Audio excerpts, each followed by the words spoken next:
First off, sorry about the late video. I am out of town playing in a pond hockey tournament, and I'm going to get this out of the way right now.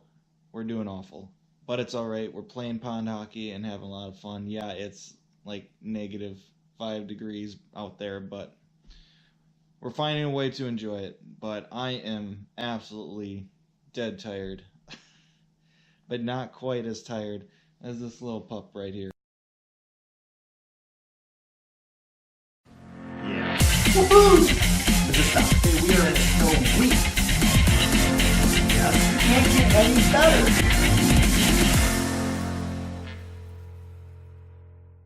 Hello, welcome to Hawks Recap. Game 44 is over and done with, and the Blackhawks pick up a win against the Winnipeg Jets at home by a score of 2-1. Big win coming into this game. Hawks haven't had a very good Central Division record. Losing the last game to Minnesota did not help, but we come into this one facing a Jets team that in years past we've really struggled with, but this year it seems like we're doing all right against them. A team that's ahead of us in the standings, but we find a way to get the big victory at home. Anthony Duclair's first game as a Blackhawk, much anticipated. Very happy with the trade to get him. And he had a good game. He had a really good game in this one. Ended up getting an assist.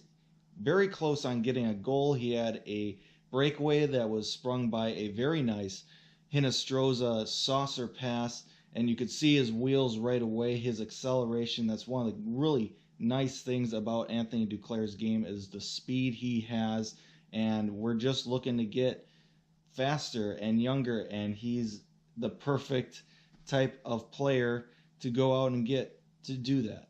And he had a great game. He almost had that goal. Just Hellebuck had a really good save on that one. Just really being patient and sliding over, getting that leg out there. Duclair could not lift that puck, but it's all right. He impressed me, and I'm very excited to see how he continues to grow with this team. Speaking of which, Hellebuck, he gets one of the two nods as goaltenders for the Central Division in the All-Star game. Now, for me personally, I think Corey Crawford got snubbed. I thought Pecorine and Corey Crawford would probably be the two picks in my mind, but I can see why he didn't get picked, mostly because of his injury that he's dealing with. We don't really have a whole lot of information on it. I have no idea when he's coming back. But Patrick Kane gets the only nod as a Blackhawk for the All-Star game. Honestly, besides Crawford, that makes sense. Kane's really the only guy on this team that's really put up a All-Star game worthy performance over the first half of this season. And I mean, the Hawks record, not the greatest either. I mean, you look at Tampa Bay, they get 4 players in, and but probably a little bit because of how great their record is, being on top of the league standings. That's why they get 4 players. So, Hawks, they hit Kane. Every team needs a player. Kane is that guy. But I think even if that wasn't the case, even if the Hawks did have Crow in there, I think Kane still gets the nod just because of his play so far this season. But getting back to the game, first period, I thought Hawks and Jets back and forth. It was some good chances. I thought the Hawks played pretty darn good defensively, limited the Jets in shots. I think they only had 9 through the first half of this game. But Glass had to make some big saves, and he came up real big and kept this a scoreless game going into the second period. Second period, that's when the Hawks found a way to get on the board. First was with Connor Murphy shooting the puck from the point. Kampf in front redirects the puck past Hellebuck for his first career NHL goal. That is always a cool thing to see. And with a young team that we've gotten to see a lot of that over the last few seasons here.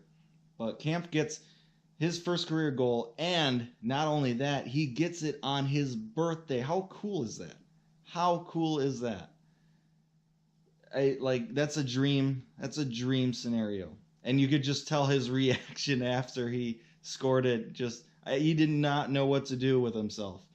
He wanted to go celebrate, but he was like, I can't celebrate by myself. I gotta celebrate with my teammates. He just was like caught in the middle. It was pretty funny. And then you see Connor Murphy's reaction too. He knew it was Kampf's first goal, and he's pointing at Kampf. That was obviously really cool to see.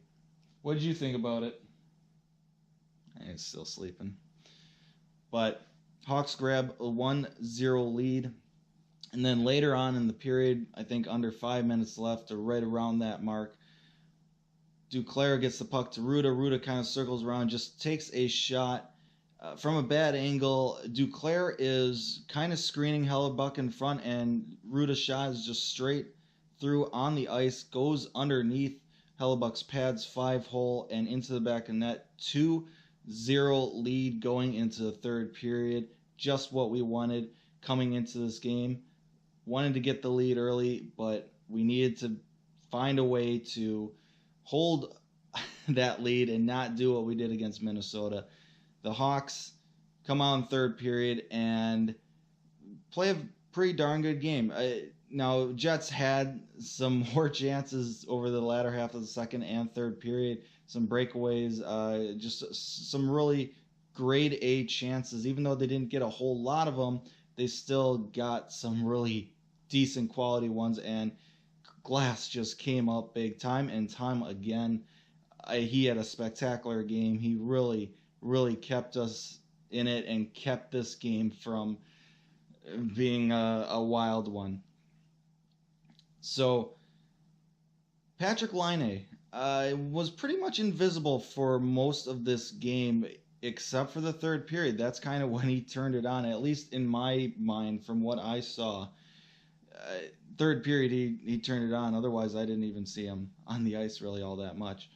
But hits a post. There's another post really late in the third period as well. But Laine actually scores. He kind of dangles around a few guys into the zone and then rips a shot that Glass really should have saved. Very, I would say, soft goal. Laine.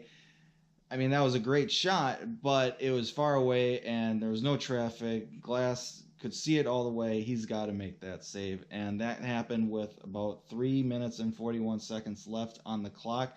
And that's just not a goal you want to give up at that time. Cuts the lead down to 1. Okay, we're in for a wild finish here. And Jets pull the goalie with, I think, 1:41, something like that. A little under 2 minutes. They pull the goalie, get 6 skaters out there. Patrick Kane has a empty net chance. He shoots it, just misses it. Can't quite put this game away. And it ended up being icing because he didn't make the center line there before he shot it. But a couple more posts, a couple big saves by Glass. And somehow, some way, the Hawks hang on to win this one in regulation, pick up a big victory over a Central Division foe, 2-1 final score. Up next, they face the Detroit Red Wings at home. It's an early start for those who haven't heard, 11:30, although by the time you guys see this, that game's going to be over with. So I'm shooting this video Saturday night here, but I'm not going to be able to upload it until I get home Sunday evening. So apologies about that, but should be a fun game. Red Wings lost tonight. I forget who they were playing, but look for them to try and come out strong. And I mean, they're not really going to be shooting for the playoffs, but Red Wings, Blackhawks. It's too bad that they're not still in the Western Conference because it's a great original six rivalry, but you know they're going to come out firing. The Hawks need to find a way to build on this win here. Hopefully Duclair gets some more chemistry with the team and he just keeps on coming out firing. I think Glass starts again on Sunday against the Red Wings. Hopefully he can build on this big performance that he had, and hopefully the Hawks come out with another 2 points because they need it. They need it with how the Central Division is faring and how the Wild are winning and Colorado and Dallas are winning it. It's going to be a rough ride all the way to the end. It's going to be crazy. But thanks for watching this episode of Hawks Recap. This was a no-cut, except for that intro. This was a no-cut video. Tell me how you thought the game was. Tell me how you think the performance by the players were. Let me know what you think of this no-cut video. Obviously, a lot less editing, although I have created a pretty efficient system with all my other videos, so it's not really that bad. But stay safe, make good decisions, and I'll see you again soon.